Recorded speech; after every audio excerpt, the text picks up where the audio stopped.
You know, the order that I put those questions, the second one should come first.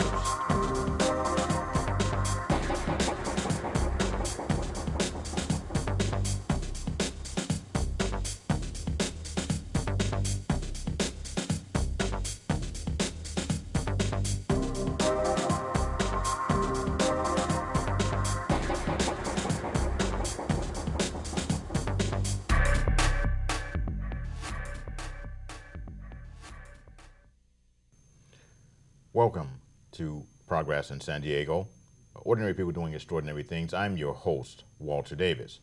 And with me this evening, I have the great pleasure to have my good friend, John Falchi. And John, welcome to the show. It's always good to see you come into the studio.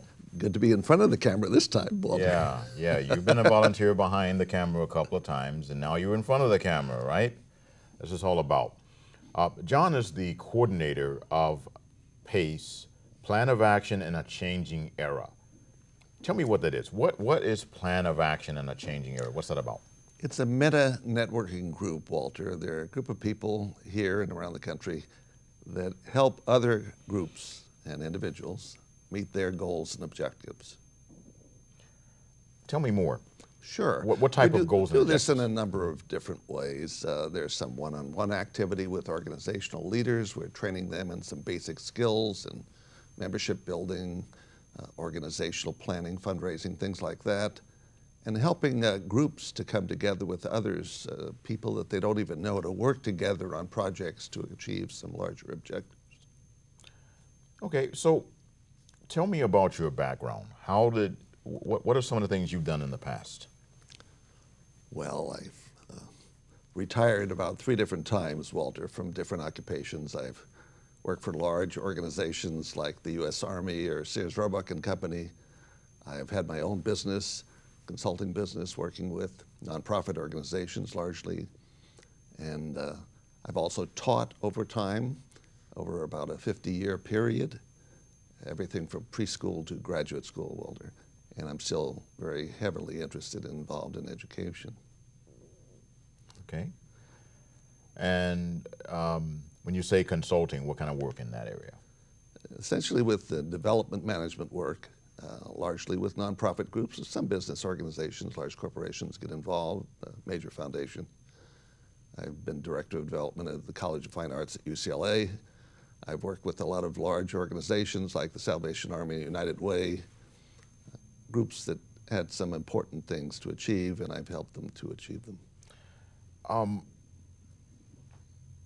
What are some of the accomplishments that you're most proud of in your work? Well, you know, I come back to working with young people. All of last year, I, on a weekly basis, was working with a group of college youngsters, City College, UCSD, San Diego State, in a program that they were fixed on for October. And this is a small group of people, and it was a remarkable thing to have an old-timer like myself with them so much. They treated me like a friend rather than their professor. I liked that. This year, the flourishing that's going on around the country and around the world has been instigated largely by the youth. And it's nice to see that evolving, and I'd like to see the directions it takes. I've been in the process arts where people interact very consensually with each other and positively. And they're doing that. If you go to the actual General Assembly meetings on these different locations where they meet in Wall Street or Civic Center and so forth, it's very educational. I've been amongst them just as a background observer. I haven't been trying to control things, but it's nice to know that this is going on. So you're referring to the Occupy movement right now? Yes, I am. Tell me about your feelings on that. Well, I think it's long overdue. I mean, we've had a lot of things happening over the last generation since youth were active again back in my days in the 60s. I was a young professor then. And it's nice to know that these progressive groups that we work with locally, it's hard to get them out and about sometimes, and a lot of them are graybeards like myself, but it's colored now. If you were down in the park like we were before we went to the Civic Center here in San Diego, these are mostly young people, people of various backgrounds and ethnic groups and so forth, working together And they don't always agree. They're not always alike, but it's remarkable what is going on. And it's spontaneous. It's not so controlled by the billionaires as some other movements have been in the past year or so that we hear about in the news a lot. But it is something that's growing, and it's going to have a great impact on what we need to achieve in this country and around the world. Why do you think this is long overdue?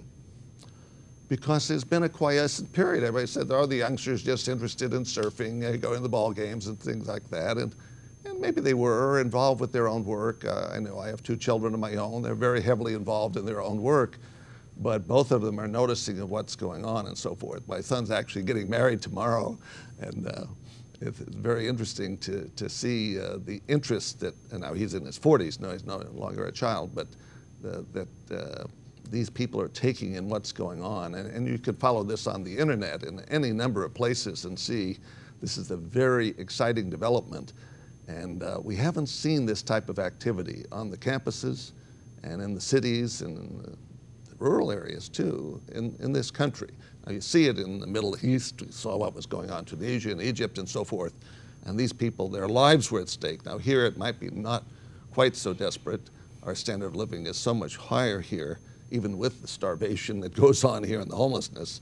But it's remarkable that it is taking place. Well, right now we have this remarkable movement, as you discussed, and I want to get back to you in a second, but let's Sure. focus on this just for a minute. I know this is important to you like it is to me. We have this era where people are basically finding themselves with their backs against the walls. The expenses in this country are going up where wages are stagnated. Currently, in this world, the average person lives on $2 per day. We have 32,000 children dying in this world every single day because of starvation and not having enough water. We have poisons in our fruit, poisons in our food. You go to the restaurants and we have poisons for sweeteners like refined sugar, the Sweden low, the French fries that we're getting from McDonald's. They have a poison which is the equivalent of arsenic on them because they're reusing vegetable oil. Our bread that we eat now is softened because of bromide, a toxic substance which was proven in the 1940s to cause chronic toxicity.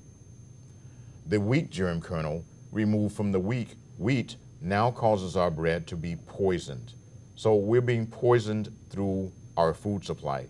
This is why we have the growth of cancer throughout our culture right now. In addition to that, we have 90% of the wealth concentrated in the hands of 3% of the population.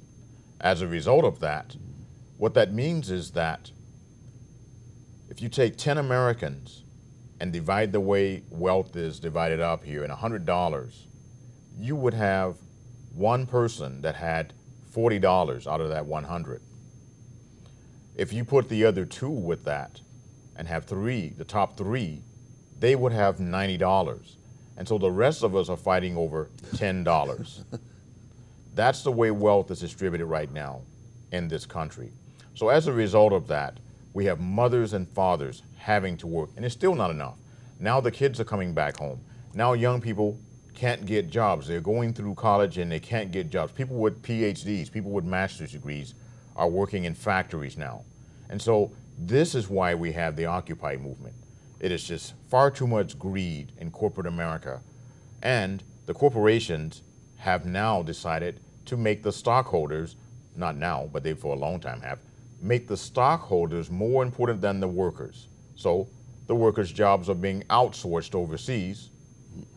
Yep. And the stockholders are making more and more money. So now the stockholders are more important than the workers in the companies. This is why we have the outrage in America right now. This is why we have people losing their homes and having outrage. We have people who cannot get medical treatment, so there's outrage.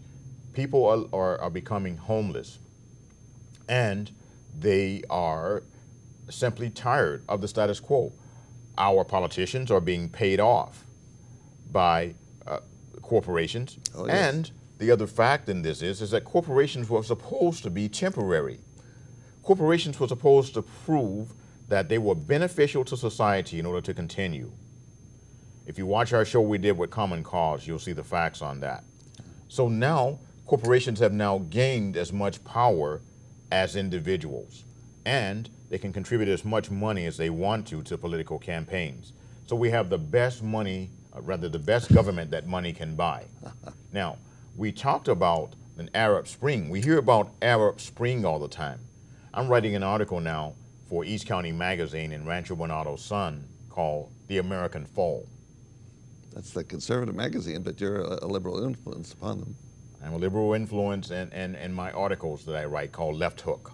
So Well, Walter, these things have grown up over a long period of time. I mean, we've been a country just for a couple of 100 years, but certainly in the last 100 years, we've seen a lot of the developments of corporations since the post-Civil War period, and they sneaked in through the Supreme Court. A very interesting book by Tom Hartman about unequal protection that dates it to 1870s or so. This has to change. One of the reasons why we've been waiting for something to happen is that we've got to get more consciousness raised, not only in one locale, but all over. It may have started at the Wall Street encampment, but it's in over 850 cities in the United States now. This is no small thing. Now, the police have been trying to shut it down. They attempted that in San Diego last night. There were people being arrested this morning. And many of the elders left, but the stalwart group, the very radical group, stayed there so that they could get arrested, so there would be some confrontation. And Chief Lansdowne was there, and you could see he was very nervous in that. This is not the typical thing you see here, and it's been very good relations with the police over the last week, but there's been some contact. Now, this doesn't mean that this movement has stopped because they've been chased out of one location into another. It's actually martyred the movement so that it's grown. Now they've gone to 4 locations today, and tomorrow there'll be a huge gathering in Balboa Park. If anybody would like to watch it, it'll be on internet TV. I'm sure Walter may even be covering it. The Peace and Justice Movement has been planning for 6 months a huge event on Saturday the 15th against the wars. The labor movement in this locale has decided to join in. And then you have the people that have been gathered already in the Occupy San Diego downtown locations that there are, and the marches and the concerts and so forth will all be a part of this. This is going on. This is going to continue, folks. This isn't ending because there was a dance group that needed to use Golden Hall. And it was very interesting that there was a program for the Jewish celebration that was going on Friday night. And the Occupy San Diego people realized that. They were there ahead of time, and they went to another location temporarily and came back. I really respect them for doing that, Walter. There are a lot of groups, if they were just in it for the money or the power, that wouldn't have done that. These people have a heart, and I think you have to give them credit for that, Walter. Mm-hmm. And it's a booming movement worldwide. And let's go back. Now, I actually filmed some of the activity in Manhattan at Occupy Wall Street. This movement actually started in Europe. And so one of the first big ones occurred, of course, in Manhattan. And so we have people that are no longer willing to accept the status quo. People are no longer willing to live in a country where we don't have justice and we just find just us. They're no longer willing to allow the ruling elite in this country to run over us anymore and to waste our treasure on war, to waste our treasure on police actions, to waste our treasure on a legal system which doesn't make any sense and doesn't support the American people. We're no longer going to accept that. I agree, Walter. And these elites are shaking in their boots right now. You can see by some of these temporary actions, you know, to clean out the park there. They've asked the people to leave. They didn't leave in New York. They cleaned out the park instead and took the excuse away from Mayor Bloomberg. Very interesting strategy. I mean, these people may be young and maybe inexperienced at some of these arts and so forth, but they know what they're doing. They're very purposeful. They're in it for the long run. Very interesting. And it is fascinating to see. I saw both Republicans, Tea Partiers, progressives, Democrat, young and old together in Manhattan when I was there filming a few weeks ago. Yeah, my daughter lives back there in Manhattan now. She just took a position directing a preschool, just got her doctorate at Columbia, and her husband works nearby. They have a little 7-year-old. I get to see him on Skype a little bit, but it's very interesting hearing her take on it too. And what comes in the news through the mainstream media, you get filtered. You have to go to sources like Walter's programs or other internet programs or foreign coverage to really get what's happening. And it's very joyful and it's very purposeful. And it's going to lead to some fundamental change in this country. I mean, the types of things that you listed there for us that have been going on, certainly since the Reagan administration, where they brought in a lot of new supply-side economics ideas that really didn't work. And we've been living with some of the results of this deregulation that started then since. And it's too bad because it led to some really horrendous things happening, not only in this country, but internationally, because these multinational corporations no longer take their orders within a country. They are beyond countries, sort of like the meta network that we have with progressive groups here. They are tentacles all around the world, looking for cheap labor in foreign countries and looking for places that they can invest their money, buying things cheaply and jacking up the prices and selling them well.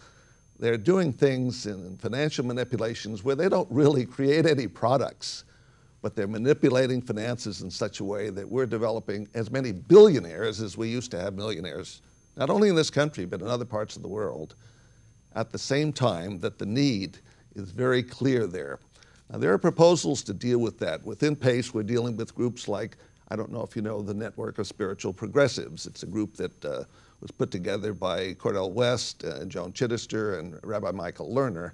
We had an active group here locally. It's not so active now, but they have proposed a global Marshall Plan in which almost 2% of our gross national product, gross domestic product, and that of other leading industrial countries that we lead into this goes to helping solving some real problems in the world of hunger, education, healthcare, all of the basic things that are needed, that are the reasons why we have these wars, why people are dissatisfied around the world, and so much of it even locally here with homelessness as it is, it's grown in this country, particularly with people losing their homes, but to take care of our domestic needs, but also the world needs. There's no reason why we should have this imbalance between the ultra-rich and the many poor. That's changing, Walter. Well, this is certainly a tragedy, but again, we have hope because now we have unity, and with unity we have power. And we can look at all of the other movements that have occurred throughout history. Mahatma Gandhi. Look at the way apartheid was toppled by boycotts. Yes. Look at the way that the Jim Crow laws were destroyed when people came together. So people are coming together again to demand justice. Right. And in a nonviolent way, Walter. We've done too much more with violence and that trend. I mean, the wars that we're engaged in now throughout the world and the bases we have all around the world and the trillions of dollars we're spending on that type of violent activity has to cease. That's going to take some time, but it's coming up again through the generations in this country. And the Satyagraha that Gandhi championed and that Martin Luther King championed here locally and was used. There was predicted a race war in South Africa, and they had a peaceful evolution from apartheid to the new South Africa. Those are the ways we need to develop these changes. There's, in process, a real paradigm shift to a new way of living, learning to live together. And you could see it out in the encampments.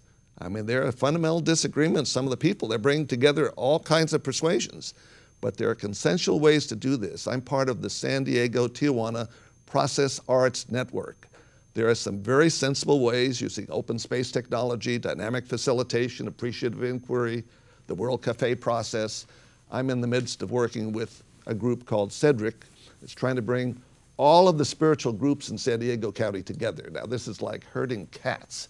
It's not going to be easy, but they're usually planning an event using some of the modern process arts where people interact with each other and meet differently than just being talked at by the elite. In any professional association go to, where they talk at you, there's much more that goes on out in the corridors of those events than takes place with this type of attitude of excellence talking to inferiors, you know. And I've always objected to that, and some of the people who've mentored me have also objected to that, but it's slowly changing, folks. There are ways to get along and talk to each other. For instance, there was an abortion clinic where there was a murder in Massachusetts, and someone was killed, and the right and left wings were at odds. They were at each other's throats.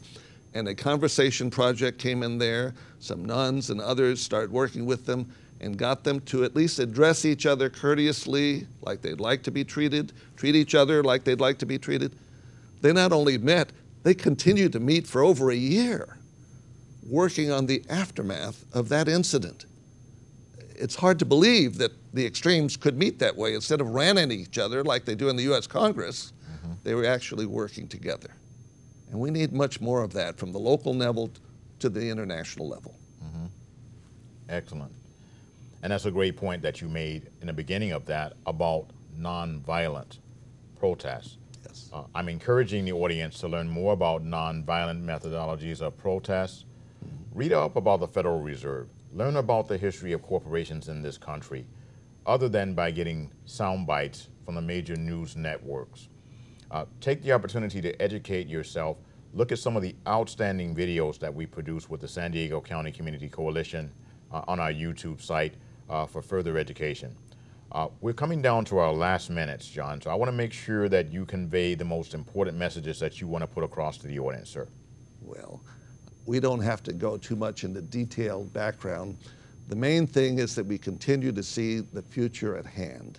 We have the opportunity, you in the audience and we here, to lead the way into something that would be radically new around the world, of the way that we treat each other with kindness and genuine interest in helping each other. PACE locally has been doing that for years, certainly encouraging the nonviolent aspect of this and helping each other, treating each other like we would want to be treated. It's the fundamental of every religion, every philosophy that's ever lived, except we haven't used it well. We use it for other purposes than what were intended. But I'm really glad that you have this opportunity to come together here tonight. Outstanding. So with that, once again, I want to encourage the audience to look for more work by John Falchi. I'm sure that you're going to be coming back again and perhaps doing some more internet, television, and radio interviews with me just as well. I'm very proud to be associated with you all these numbers of years. I met you at the Status of Black California report. I remember. Way back, probably down at 2000. ECC, where I used to teach citizenship. That's a beautiful location, and that was a wonderful report. That was a nice day, and I met several people there, Walter, and you were one of the key ones that I'm still in touch with. That's remarkable. Thank you for staying in touch all these years. Outstanding, outstanding. And do some more research on nutrition and our health. A lot of people balk when I tell them that our bread is poison and our French fries are, but it is true. If you Google the poisonous aspect of reusing vegetable oil and how bread is made deadly, we have a very irresponsible Food and Drug Administration that is not looking out for the welfare of the American people. We have poisonous substances coming in to our country from China and other countries. I just saw a report that indicated that Gerber baby apple juice was the most poisoned apple juice on the market. The allowable amount of arsenic in apple juice is 10 parts per million. Gerber is at 65, according to the report that I saw. And so, as a result of this, through this irresponsible failure to monitor our food products, failure to monitor, as you said, deregulation, monitor the monetary system, Americans have lost their homes in the tens of thousands, in the millions, correction. And we've had cancer. I have cancer. I've been recovering, and you have had an issue with health as well. So I'm saying to you that we have to educate ourselves. We have not been educated in this country. We've been indoctrinated. So my encouragement to you is to look for the real truth. Your life does depend upon it.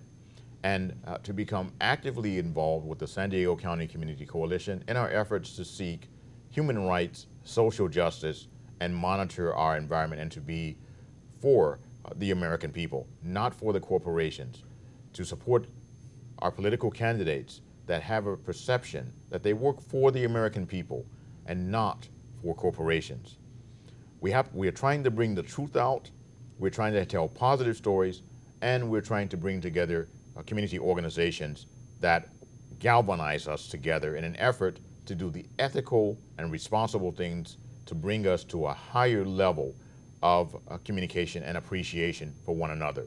It is intrinsic that we do so in order that we are going to survive. It's very important, Walter, the networking that you do and the internet, television, and radio that you do, circulating this information to a much wider audience than would ordinarily have gotten. Thank you. And thank you. And with that, I'm going to be closing. Thank you once again, John, for being a guest on the show. It was certainly an honor. I want to encourage the audience to join us for our other shows. Stand by for Lee Smith Cooper coming on at 6 p.m. And we have Coach Marilyn McLeod's Consider the Possibilities every Wednesday at 6 p.m. And Laura Thompson's Community Artist Connection comes on every Thursday night at 9:30. We'll be producing a new show, Rick Ireton's Let's Talk About Love, which will be coming on very soon. And also, we're going to have a new show, Showcase in San Diego. So we're looking forward to you becoming part of our studio audience and also volunteering to be part of our crew to learn the art of internet television and radio transmission, as well as cable television production. We'll be spreading our show into Time Warner, and we're also moving to Los Angeles Public Access Television in the very near future. I want to thank you very much again for joining us for Progress in San Diego. I'm your host, Walter Davis, and thank you very much.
Could love drive you to fly?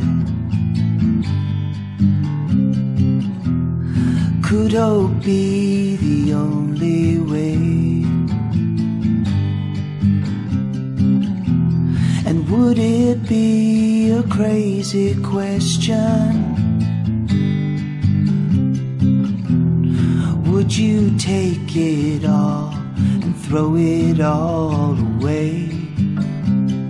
Take me down to the final decision, and the world will break apart today.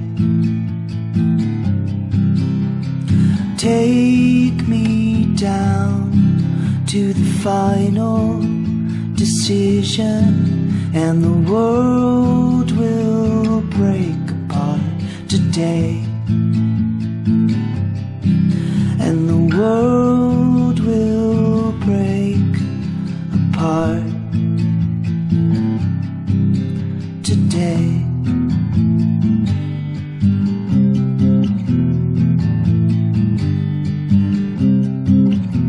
Could freedom be between the lines? And joy a life foundation springing up to find that every thought will lead to nothing, no matter how hard you try to define.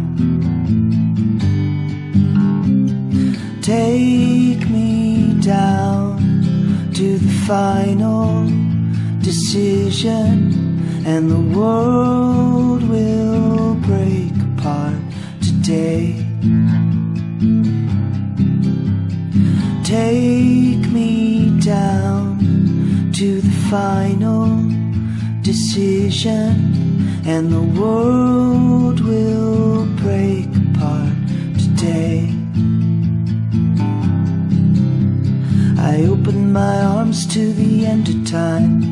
I got one hand on a mummy and the other on a green tree, orange-eyed gecko.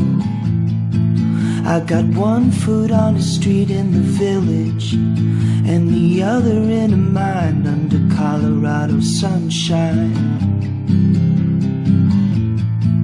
Under Colorado sunshine.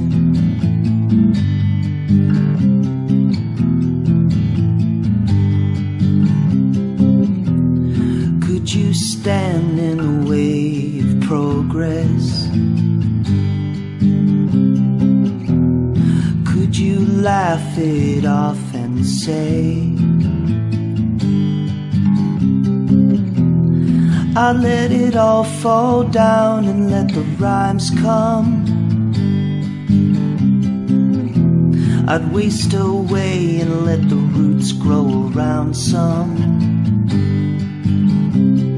Take me down to the final decision, and the world will break apart today.